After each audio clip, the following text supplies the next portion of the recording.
Jerome here. I'm working my way through 1001 albums you must hear before you die, and the 19th one is In Utero! In Utero is the third and final album by Washington grunge legends Nirvana, released September of 1993. The first thing that really stood out to me on this album was how dense the sound was, how heavily textured everything was, which is all the more impressive considering it's only 3 members. We just have a guitarist, vocalist, then we have the drummer and the bassist. For 3 people to create this incredibly harsh sound, this really dense texture, is really blowing my mind. It's really opening my perspective of what you should be capable of as a band. Nowadays, whenever I go to a rock show, it feels like there's 4 guitarists on stage. In some cases, this is literally happening. When I saw Alice Cooper, there were 4 guitarists. When I saw Falling in Reverse, there were 4 guitarists.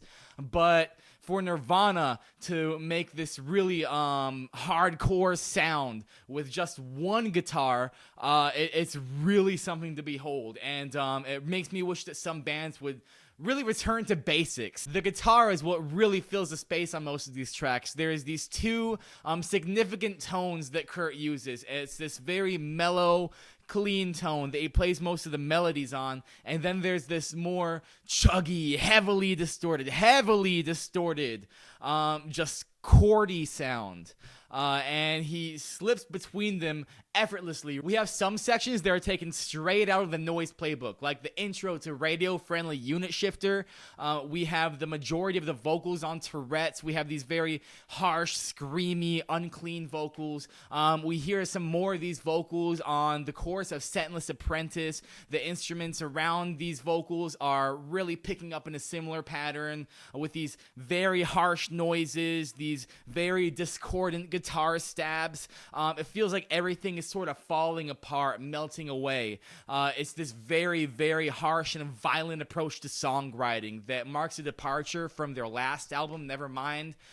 Those songs were a little bit more punky, a little bit more radio friendly, a little bit more poppy, but it feels like the direction on this album is just very dark, very chuggy, very experimental, hard to put a finger on. My favorite part about this album is the intense dynamic variance within tracks, how the quiet moments sound very quiet and the loud moments sound very well earned. I feel like to have a big climax, to have like this ultimate conclusion in a song, you have to work your way up to it. You can't just hit us with all the noise all the time, all at once. And this is absolutely what's happening in songs like Heart-Shaped Box, where they start with this very plucky, very simple guitar melody, and then all of a sudden the instruments bleed into this very heavy crescendo. Almost instantly, we just transition into the climax, and it's this very euphoric release a lot of the time. These quiet moments build so much tension that when the loud moment finally comes, it's like, yes, we made it, we're here.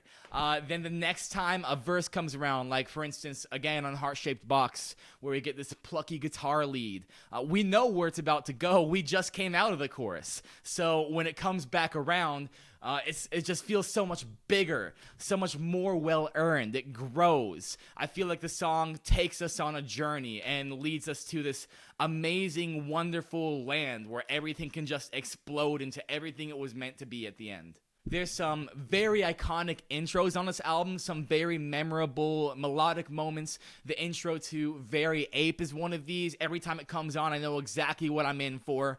On All Apologies, we have this riff that's just... everyone kind of knows it. Every beginning guitarist learns it as one of their first lessons. We all know All Apologies. And for a riff to have this sort of unique texture, to be so recognizable, so ubiquitous, is kind of the goal of every guitarist, of every songwriter. We all want to write a song like Seven Nation Army by the White Stripes. The lyrical content of this album, much like the sound of the album, is a lot darker. It's a lot more depressing. Kurt's mental state is very apparent within these songs. We all know that he was really going through it towards the end of his life. And you can hear that bleed read through on the lyrics, absolutely. I appreciate how closely tied the lyrics are to the sonic textures of the songs, how the sad songs sound sad. I appreciate the nonsense lyrics where I heard them. I feel like not every song needs to take itself so seriously. I feel like if they were trying too hard on this album, then it wouldn't have had that iconic sort of let's just get out and do it sound that we've come to love Nirvana for today. But ultimately, I feel like the sadder songs, these lower moments, are important for people who relate to them. In Utero is an extremely important moment in rock history. They introduced harsher sounds to the mainstream, made it more acceptable to just scream your heart out on top of a track. Nirvana really walked so bands like Linkin Park and Avenged Sevenfold could run, and it would be a mistake to gloss over this album's importance. I give it a solid 8. Respect. Some songs that really stood out to me on this album were Heart-Shaped Box, Penny Royalty, and Tourette's. Tourette's is one of my favorite Nirvana songs ever. I love the raw energy on this track.